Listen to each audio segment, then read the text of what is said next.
Me alegro que pueda compartir con ustedes esta mañana sobre este tema que ahora lo vamos a como puntualizar, el bautismo en los santos padres. Cuando hablamos, voy a hacer como una introducción primero, ¿verdad? Antes de entrar en el tema de los padres, su pensamiento como tal, que voy a ir mencionando pues cierto padre, qué es lo que dice, ¿verdad? Pero antes de eso, yo quisiera hacer como una introducción, ¿verdad? Ya el padre señalaba que la tercera opción que está indicada en el plan que estamos elaborando, busca eso como revitalizar la iniciación cristiana.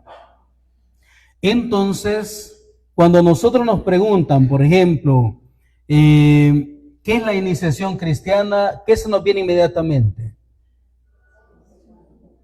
Bautismo, comunión, confirmación. Vaya, que no está mal, pero esos son sacramentos que deben alimentar la iniciación cristiana. La iniciación cristiana no es el bautismo, no es la comunión, ni es la confirma. Iniciación cristiana es iniciarse en la vida de Cristo.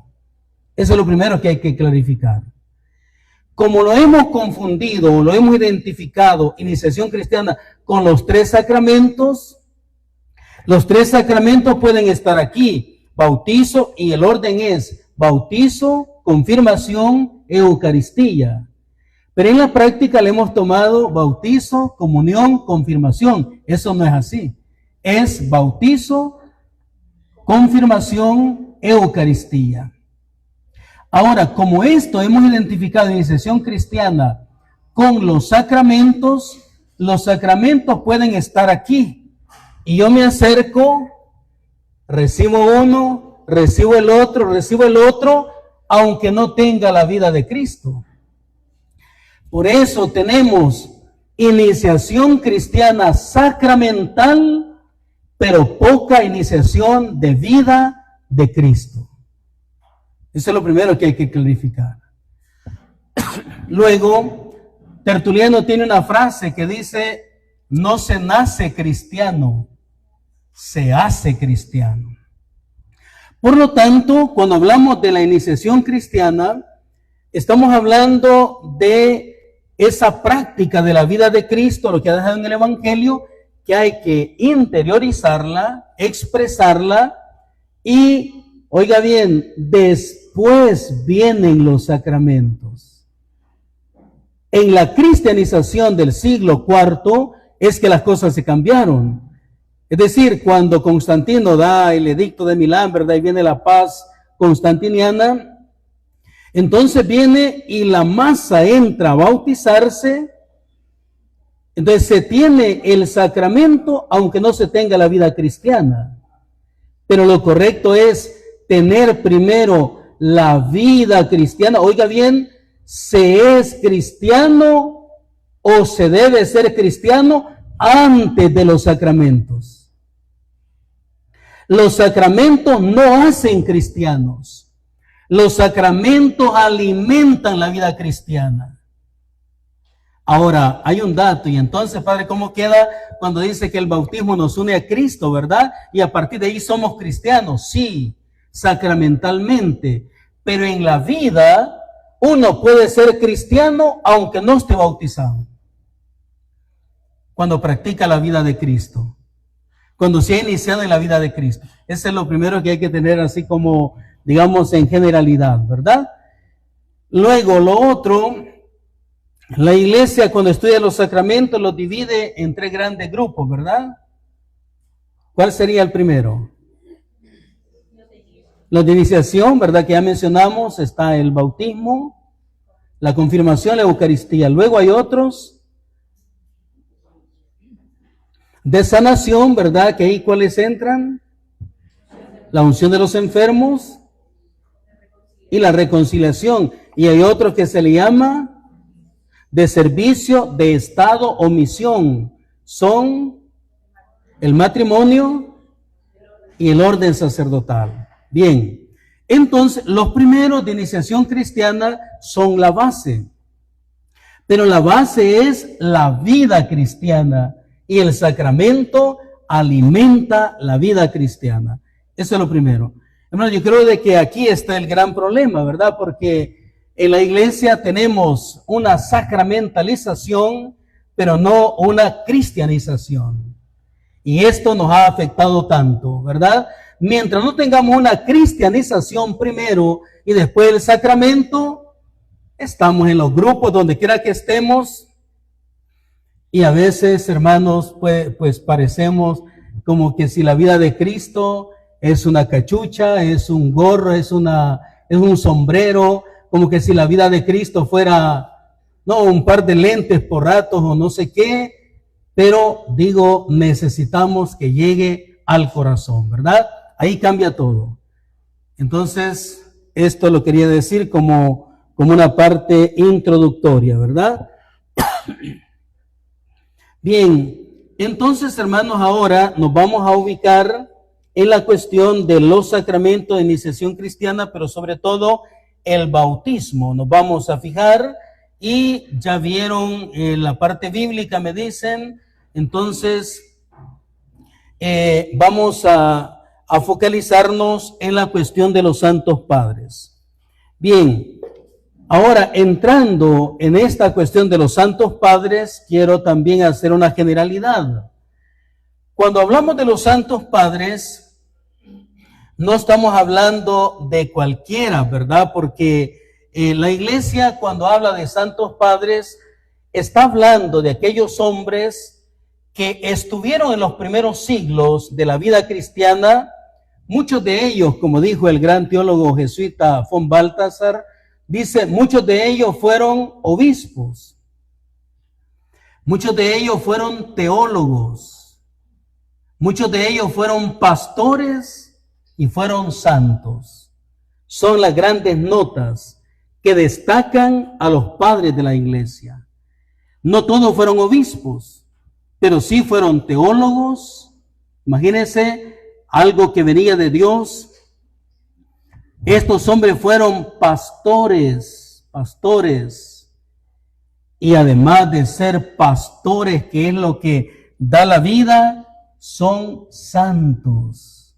De ellos estamos hablando. Y la patrística comienza con los padres apostólicos y lo vamos a cerrar.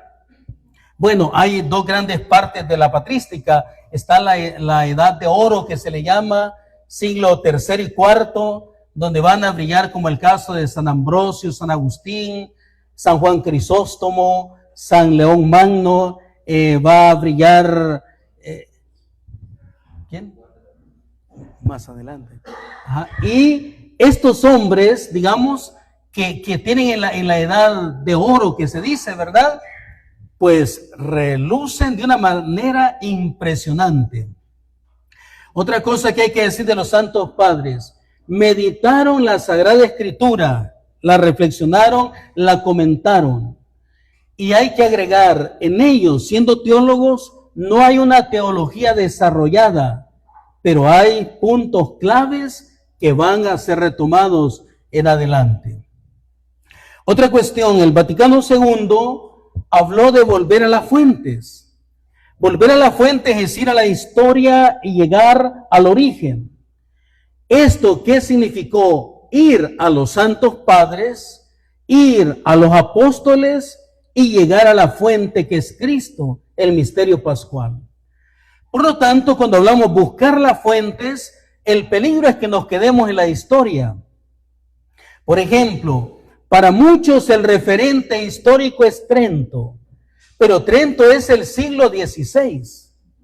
Ustedes sabrán el problema que hubo con la ordenación de obispos, que no estaba de acuerdo el Papa y se dio.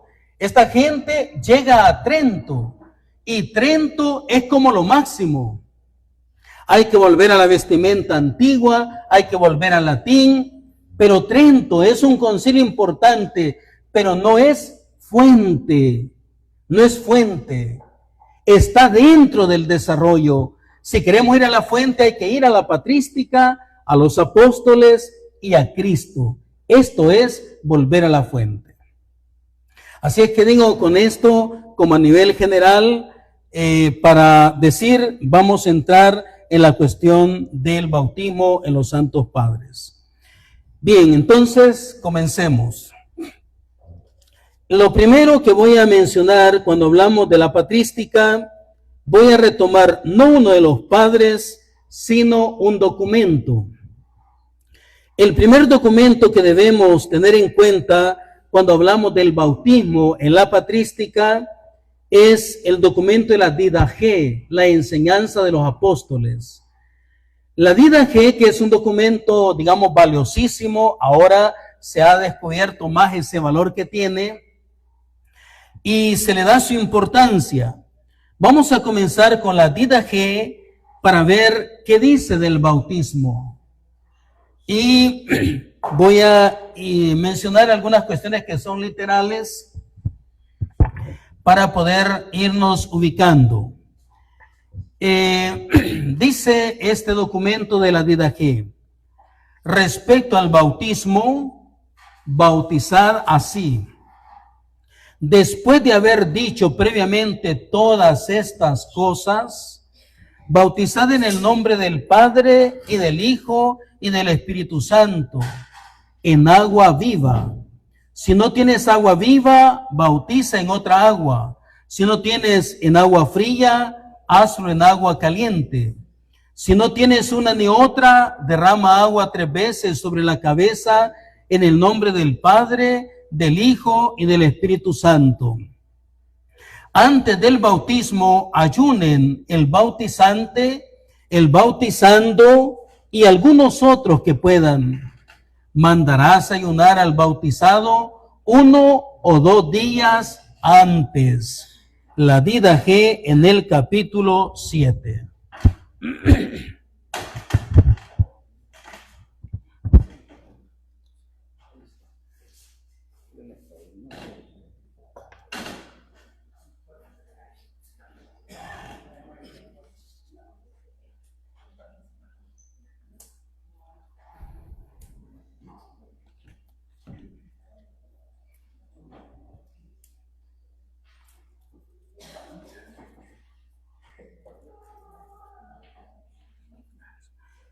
Bien, vamos a para ir siguiendo la línea que llevamos, ¿verdad?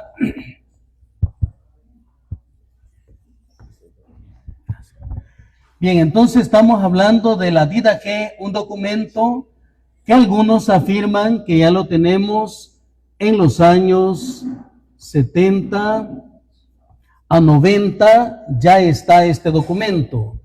¿Qué es lo que nos dice? Este es de la tradición apostólica. ¿Qué es lo que nos está señalando digamos, este texto?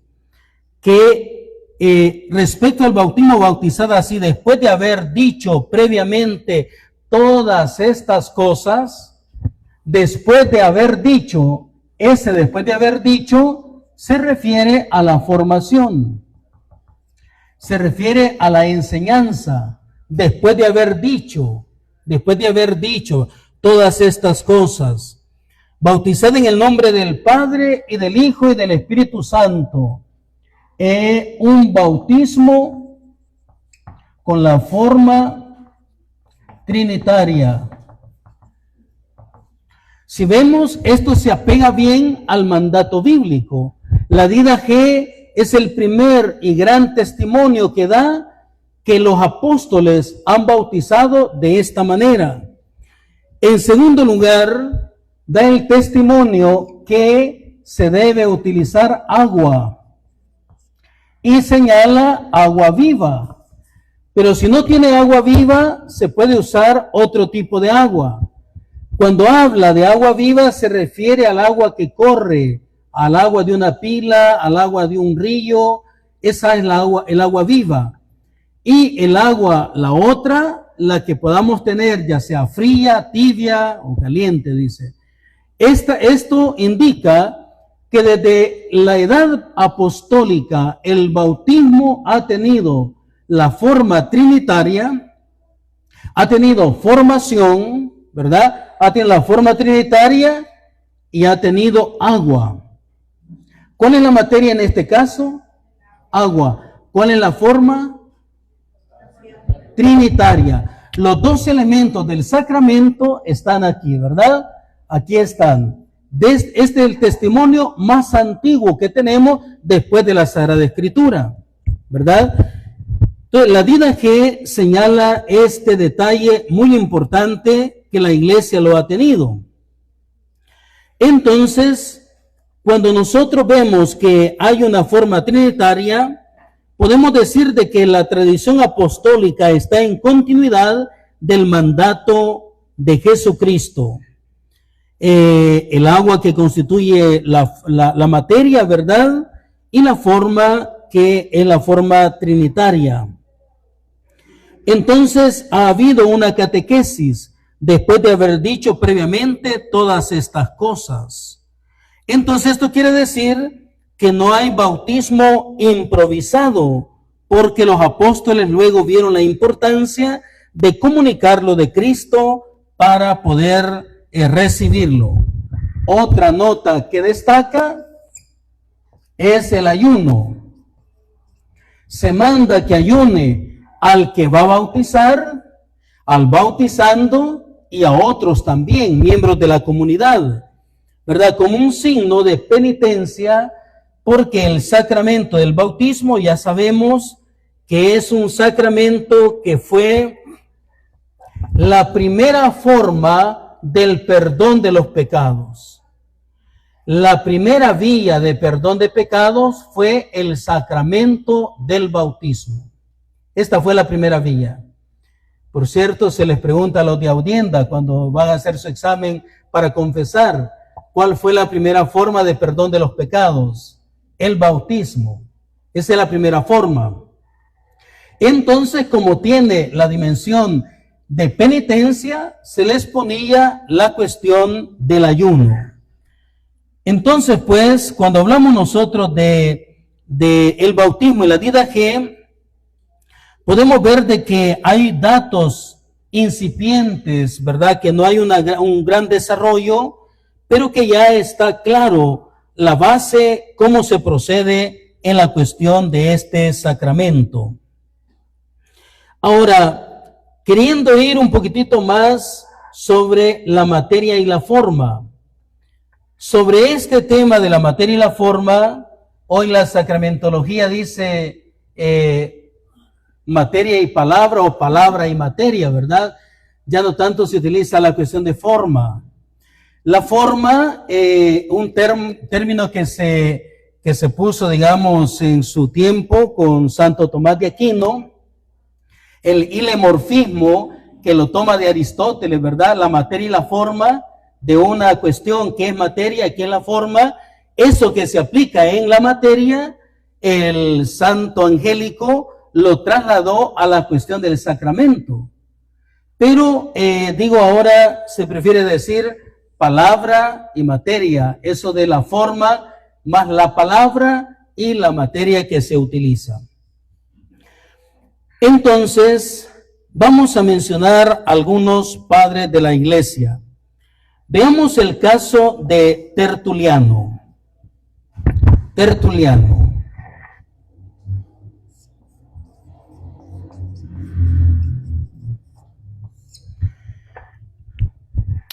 Debo decir también que aquí nos estamos centrando en el tema del bautismo en los santos padres.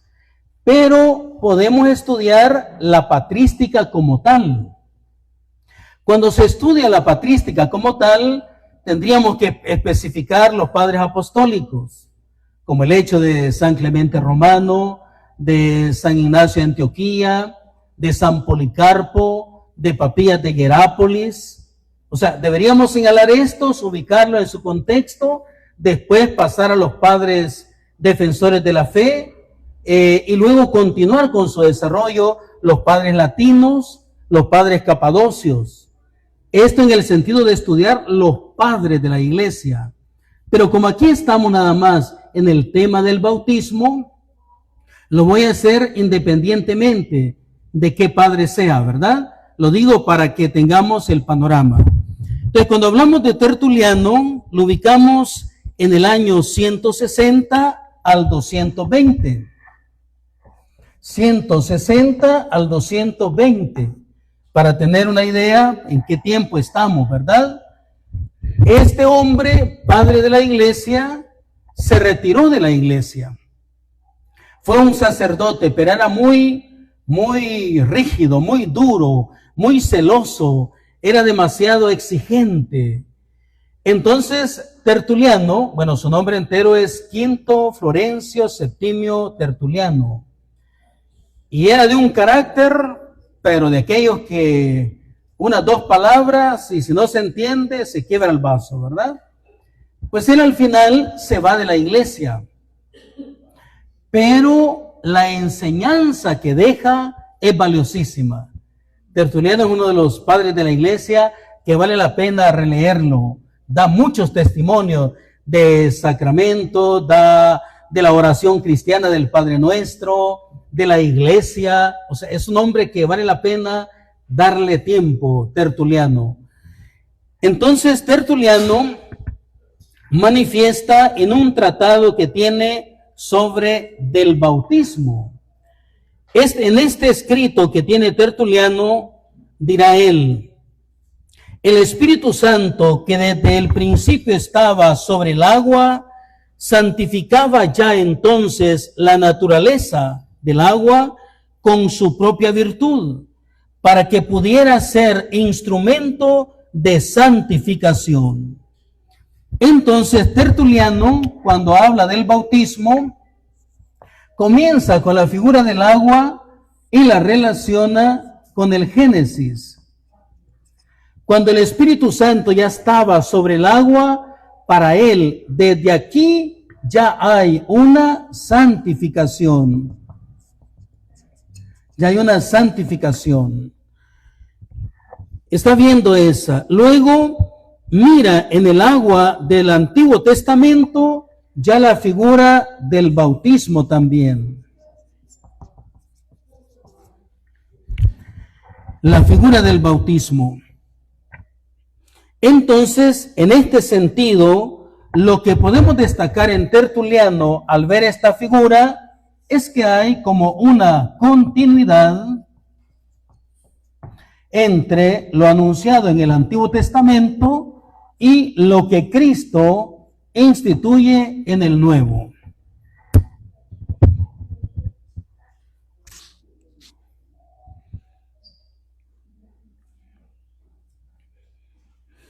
Entonces, Tertuliano recordará que el agua sobre la cual estaba el Espíritu Santo en la creación, también lo ve como figura del bautismo, el agua del diluvio, el paso del Mar Rojo, el Jordán también, como Cristo fue bautizado allí, el agua bautismal de la iglesia. Puede ver como todas estas figuras. Es Tertuliano el que destaca estos elementos. Entonces, la materia sacramental no es una elección humana arbitraria, está preparada por la providencia de Dios. Entonces, el agua que es materia, esta materia del bautismo es algo que no es cuestión humana, dirá él, sino que es una disposición divina. El hecho que se utilice agua en el bautismo no es una cuestión humana, viene de Dios, así lo ha querido. De hecho, sabemos que el agua también es una figura del Espíritu Santo, ya el agua en sí, ¿verdad? Entonces dice textualmente Tertuliano: la ley del bautismo ha sido impuesta y la fórmula prescrita. Es decir, se ha mandado el bautismo y la fórmula con la que se ha de bautizar ya está prescrita. Y esto lo ha dicho el Señor: id, enseñad a todas las naciones, bautizándolas en el nombre del Padre, del Hijo y del Espíritu Santo. Aquí encontramos un testimonio temprano sobre lo que posteriormente se le llama, lo que ya dijimos, la forma del sacramento.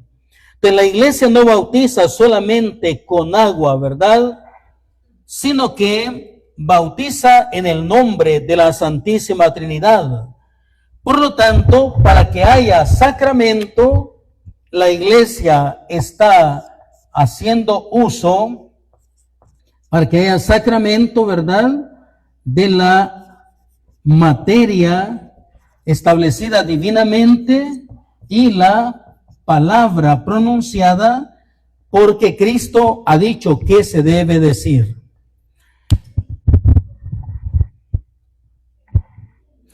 Por lo tanto, la persona no recibe solamente un baño ritual, sino que entra en una relación viva con su Creador, con la Santísima Trinidad, con el Padre que lo ha creado, con el Hijo Redentor, con el Espíritu Santo Santificador. Entonces, la triple inmersión expresa sacramentalmente la fe en la Santísima Trinidad. En torno a esto del agua, estamos en el agua, ¿verdad? Y la materia y la forma, de alguna manera dicha de esa manera, pero es la palabra, ¿verdad? Entonces ahora algo también de San Agustín.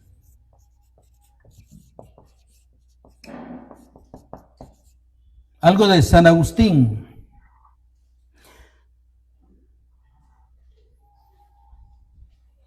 De San Agustín, que lo ubicamos en el 354 al 430.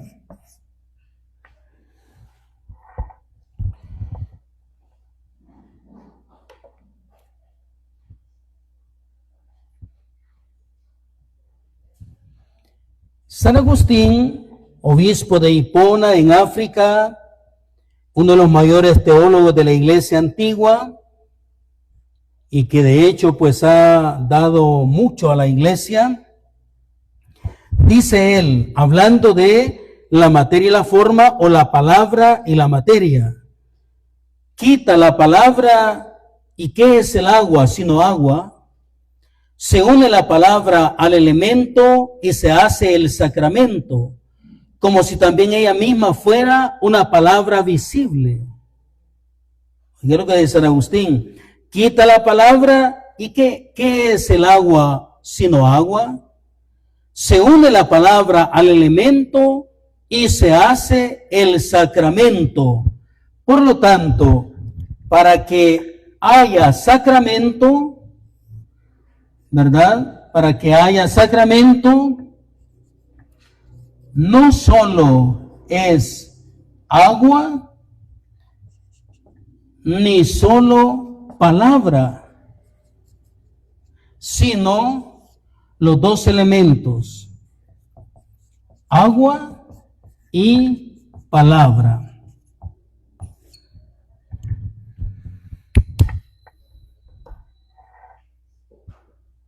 Esto es lo que hace el sacramento.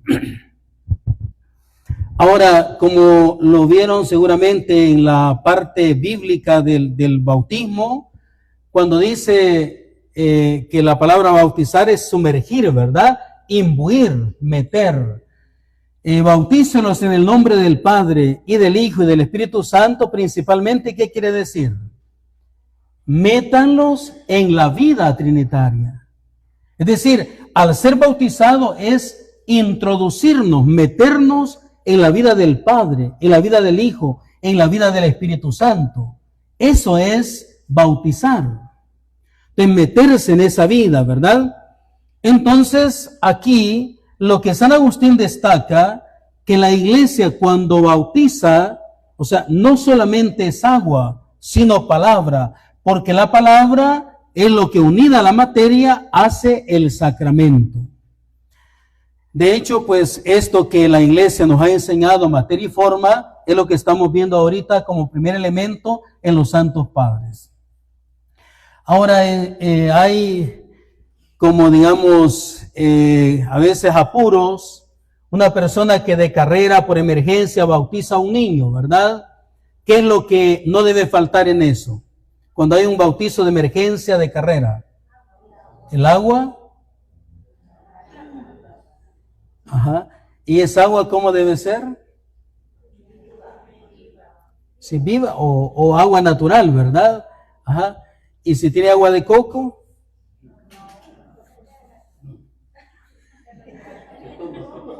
mejor se lo toma, ¿verdad? Vaya, agua simple, ¿verdad? Agua natural es el agua, ¿verdad? Agua. Y la palabra. Lo que no debe faltar es que cuando uno va a bautizar, dice el nombre del niño o la niña, ¿verdad? Juanita, yo te bautizo en el nombre del Padre y del Hijo y del Espíritu Santo. Eso es. Y eso es lo que ha tenido la iglesia desde la edad patrística, desde la edad apostólica. Estos dos elementos son fundamentales, ¿verdad? Entonces, ahí está como esa nota que no hay que perderla de vista. Bien, entonces, esto que tenemos allí, ahora demos otro pasito, ¿verdad? Ahora tratemos de ubicarnos como la cuestión de este sacramento está en la iniciación cristiana. Entonces, hemos visto el testimonio más antiguo con la Didache, Tertuliano y San Agustín en torno a la materia y la palabra, ¿verdad? Eso es lo que hemos visto. Ahora digamos otra cuestión. Ya tratamos de entrar como el bautismo, ¿verdad? Pero ahora lo vamos a ubicar en iniciación cristiana. Vaya, vamos a ver esto ahora.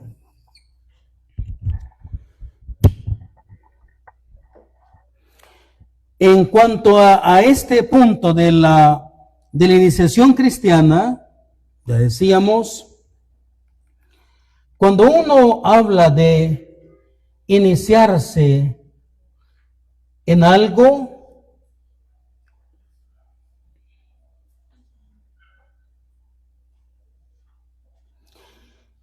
vamos a ir en esta línea, ¿verdad? La iniciación cristiana. Cuando estamos hablando de iniciarse,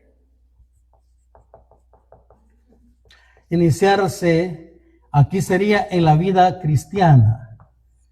Iniciarse en la vida cristiana.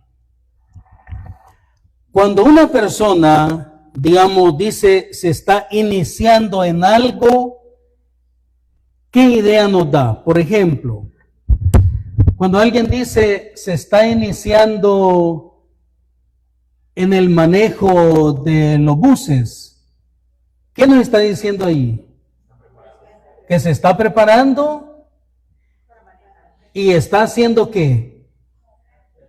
Está practicando, comienza a practicar, ¿verdad? Se está iniciando en el manejo de los buses, ya está, ya lo agarra, ya mueve para allá, retrocede, ya se está iniciando, ya. Se está iniciando en el baile. Nos da la idea que está practicando ya, ¿verdad? Ya se inició en la cumbia, en la salsa, en la bachata, no sé qué. Está practicando. Y cuando el alcohólico se inicia en el vicio, ¿qué es lo que hace? Empieza a probar sus poquitos, ¿verdad? No solo le están hablando, mira el licor, te lo tomás y sentís esto. Sí, se lo van a decir, ¿verdad? Pero él se inicia cuando lo prueba. Y el que le gusta fumar, ¿cómo se inició fumando? Probando la cabullita, ¿verdad? O sea, ajá. Es decir, practicando algo. O sea, no hay una manera de iniciarse solamente teóricamente. De la iniciación cristiana, entonces, ¿qué significará? Empezar a practicar la vida de ¿qué? La vida de Cristo. Ese es el punto. O sea, no hay otra manera. Si nos vamos a iniciar en la vida de Cristo, es comenzar a practicar la vida de Cristo. Y hermanos, esto sí, definitivamente yo creo de que nos va a venir bien. Y yo les he dicho en Aguizalco, ¿verdad? Que primero Dios, el día que logremos ya ubicarnos en la diócesis con las villas que se están planteando, la idea es que podamos organizar una iniciación cristiana, una temática de la iniciación cristiana que la vamos a recibir todos, sacerdotes, laicos, predicadores, todos necesitamos revivir, o quizás no revivir, sino que empezar en la iniciación cristiana. Todos, o sea, porque esto nos hace falta. Esto, el día que la vida de Cristo resplandezca en nosotros, se van a terminar un montón de problemas de adentro. ¿Por qué? Porque el cristiano no tiene problemas con ellos mismos, los tiene con la gente de afuera. Así comenzó la iglesia. La iglesia no tenía problemas entre ellos, venía el problema de afuera. Y como ellos tenían una solidez, iban adelante. Y ahora, como no la tenemos, es de adentro. Nos hacemos pedazo adentro. No es necesario que nos ataquen de afuera. Nosotros mismos nos atacamos. Nosotros mismos nos mordemos, nos despedazamos.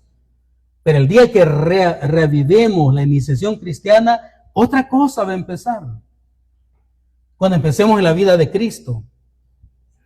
Entonces, iniciarse en estos sacramentos, en esta vida cristiana, los sacramentos nos van a apoyar, nos van a ayudar. Entonces, iniciarse en la vida de Cristo tiene que buscar la perfección también cada vez más.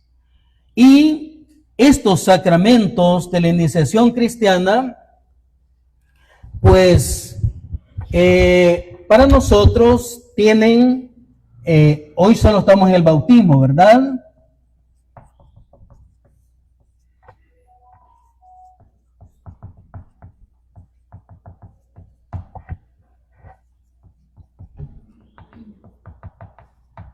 Estos tienen una relación y tienen, una relación con la vida y tienen un crecimiento. Por ejemplo, el bautismo está relacionado con el nacimiento.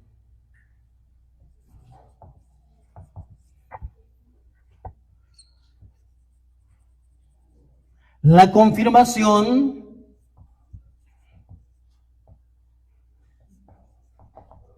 el fortalecimiento y la Eucaristía, alimento para toda la vida o a lo largo de la vida.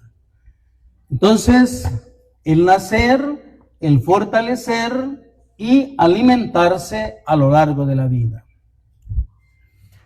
Estos sacramentos, cuando los vemos nosotros en su globalidad, el primer sacramento y en orden a la salvación, el primero es el bautismo.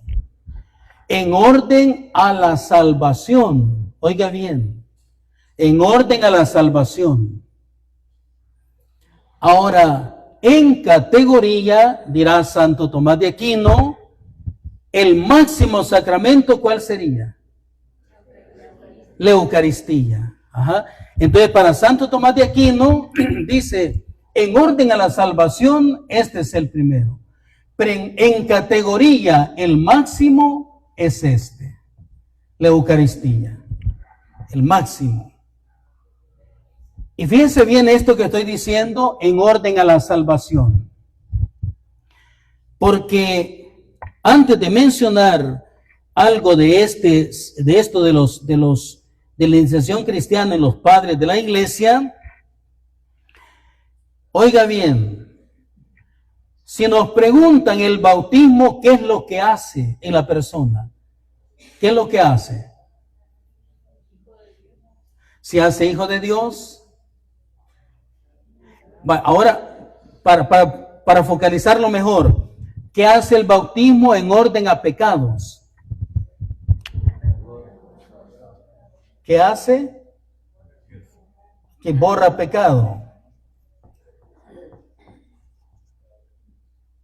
Vaya.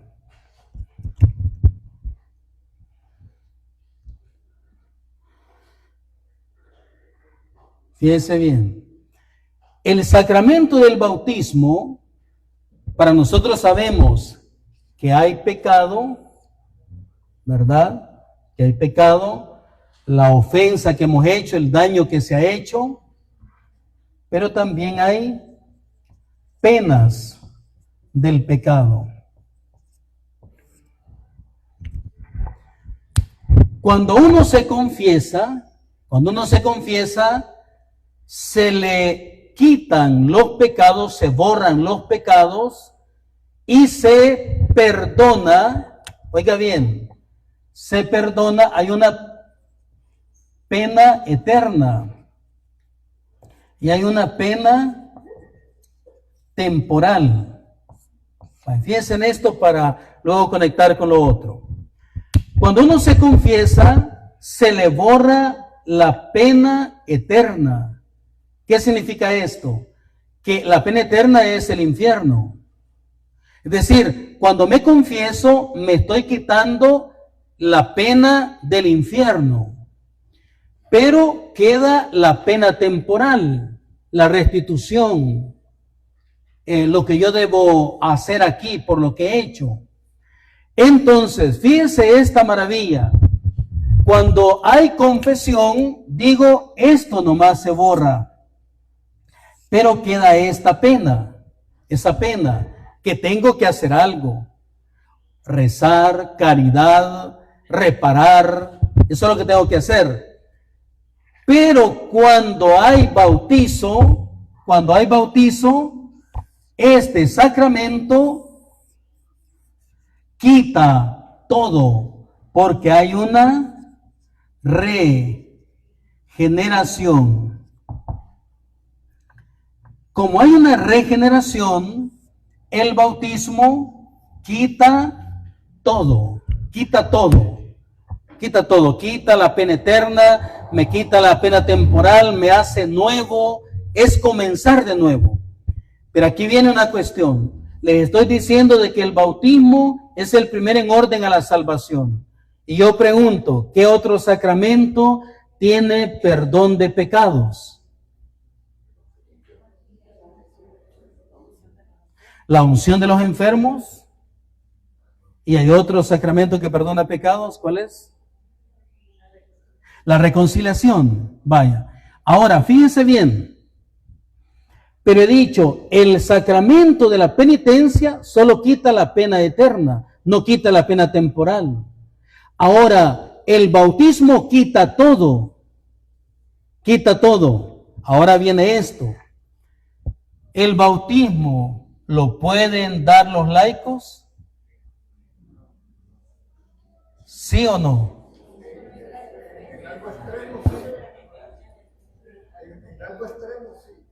En caso extremo sí, ¿verdad? En emergencia, ustedes pueden bautizar o por delegación. Hoy en la sinodalidad, con los ministerios que están surgiendo, el documento conclusivo dice incluso que donde exige la necesidad por tanto trabajo, a laicos se pueden delegar para que asistan el matrimonio. O sea, hasta eso se puede hacer. Pero aquí el punto está, el laico puede bautizar en caso de emergencia y por delegación. Oiga bien, y lo que hace el laico bautizando, ¿perdona pena temporal y pena eterna? ¿Sí o no?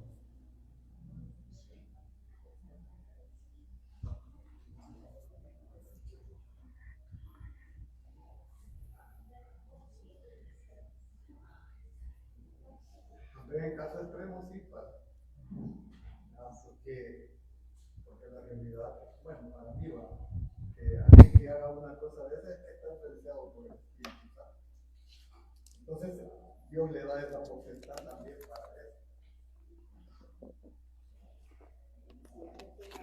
Entonces, si el laico bautizó, digamos, hasta un adulto que estaba acompañado, no estaba bautizado, y ya para morir empieza a decir, yo quiero ser bautizado, creo en Jesucristo, yo amo a Jesús y quiero ser bautizado, y usted estaba por ahí, ¿lo puede bautizar? Sí, lo puede bautizar. Y una vez que lo bautizó, se le borró la pena eterna y pena temporal y quedó sin mancha, sin nada. Bueno, yo creo que ahí dentro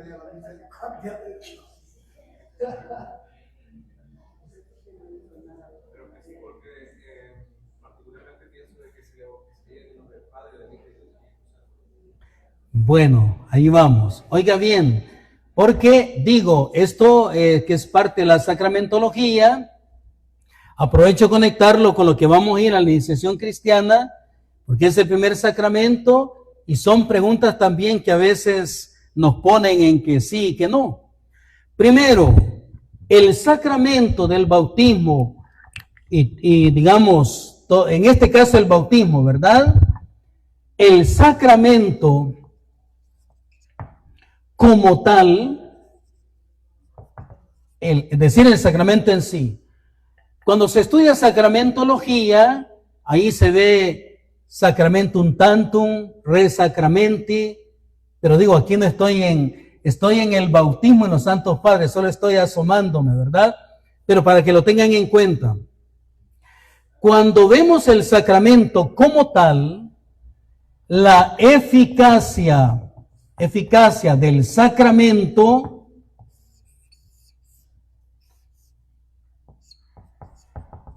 depende de Dios, la eficacia. Y, oiga bien, no del ser humano ni de su moralidad. ¿Qué significa eso? O sea, la eficacia del sacramento es gracias a Dios, ¿verdad?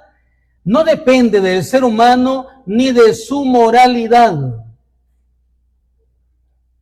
¿Qué significa eso? Que el laico que estaba allí, ¿verdad? El único católico que estaba allí cerca cuando yo que se estaba muriendo, aquel no se había confesado, además quizás se había echado sus traguitos también, ¿verdad? Y dice, híjole, ¿y yo será que lo puedo bautizar o no lo puedo bautizar? Pues algo viendo la necesidad del otro, se aclaró un poco y lo bautizó.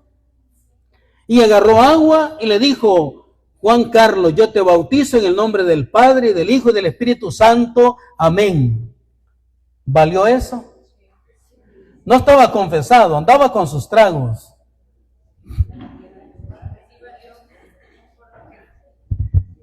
¿Por qué valió eso? Porque la eficacia ¿de quién depende? De Dios. No depende del ser humano ni de su moralidad. Esto vale para todo sacramento. Por ejemplo, San Agustín y el famoso obispo Donato, en su tiempo hubo una polémica.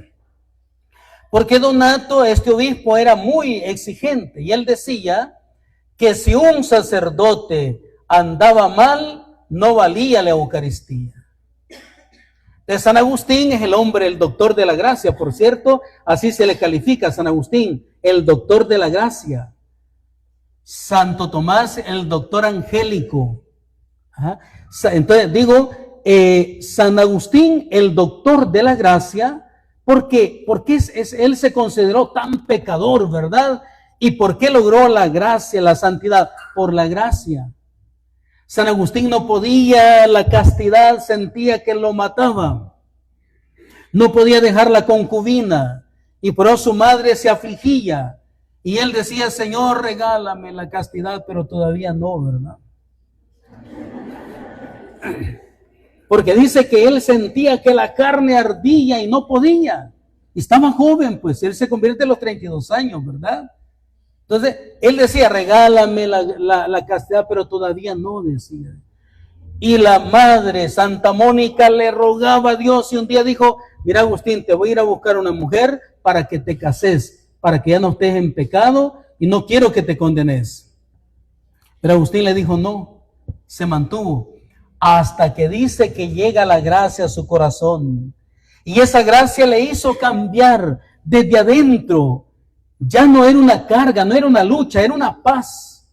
Por eso él dice, nosotros es por la gracia de Dios. Es por la gracia. Y por eso cuando se le llega a aquella mujer con la que vivió muchos años, que tuvo un hijo, por cierto, ¿cómo se llamaba? Adeonato, regalo de Dios, ¿verdad? A los 15 años que él se bautizan al hijo también. Y después muere el hijo. Y él queda otra vez, ¿verdad? Solo, y él muy entregado ya a la iglesia, ya con la gracia de Dios, ¿verdad? Dice él, es cuando llega la mujer, ¿verdad? Y le hacía ceñitas por aquí, por allá, y Agustín ya nada. Fue entonces cuando le dijo a Agustín, yo soy aquella. ¿Y qué le dijo Agustín? Pero yo ya no soy aquel. La gracia la había transformado. Todo sacramento no depende de la moralidad del hombre, depende de la gracia de Dios.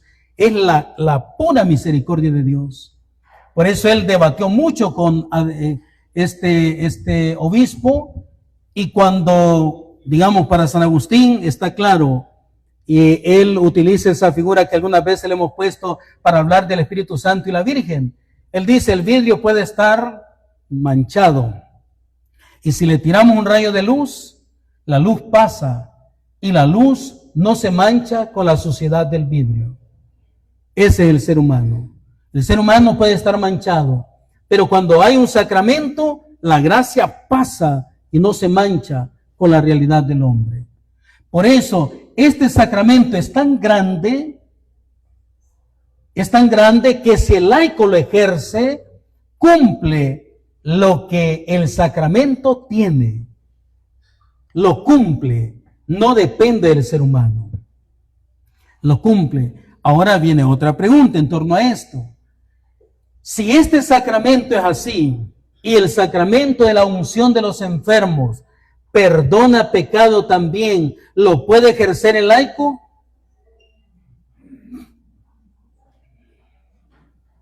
El sacramento de la unción de los enfermos, si ejerce el bautismo que perdona todo y regenera, ¿la unción de los enfermos lo puede hacer el laico? Entonces, ¿por qué se le permite hacer lo del bautismo y la unción no? El laico no puede ejercer el sacramento de la unción. Eso que les quede claro, no lo puede ejercer. Y si lo ejerce, comete una falta, porque la unción de los enfermos es un acto de potestad de orden. Y si un seminarista unge a un enfermo, queda inhabilitado para ser ordenado. Si el diácono unge, queda inhabilitado para ser ordenado. Eso lo manda el derecho canónico, ¿verdad? Entonces, aquí por eso yo les hacía énfasis en cuanto a qué es primero el bautismo. ¿En orden a qué es primero? A la salvación. Por eso, aquí está el dato. El bautismo lo puede ejercer incluso un no bautizado, siempre y cuando quiere hacer lo que la iglesia hace, ¿verdad? En orden a la salvación. La unción de los enfermos, si se puede, se da, pero lo principal es el bautismo. Por eso los demás sacramentos, digo, ya están quien le corresponde. Pero el sacramento, el primero de la iniciación cristiana, que fortalece la vida cristiana, el primero, como está en orden a la salvación, es el que se permite, ¿verdad?, que lo puede hacer un laico también. Y el matrimonio también, digo, en un estado de misión, que eso porque los ministros son los mismos contrayentes, ¿verdad? Por eso se permite también que fuera un laico. Bien, entonces digo, hemos visto nada más, nos hemos asomado a tres elementos, prácticamente dos, ¿verdad? Y esto del sacramento. Luego voy a entrar ya directamente en esto, en la iniciación cristiana, en la cuestión patrística. Pero hemos avanzado casi una hora, vamos a hacer un altito, ¿verdad? Para respirar, para ir a beber agua o para lo que fuera, ¿verdad? No sé si unos 15, 20 minutos, ustedes me dicen. ¿Quién lleva? ¿Cuánto? Media hora, vaya. Vamos media hora, ¿verdad? Y después continuamos y formule sus preguntas y podemos empezar con unas preguntas antes de dar el otro paso.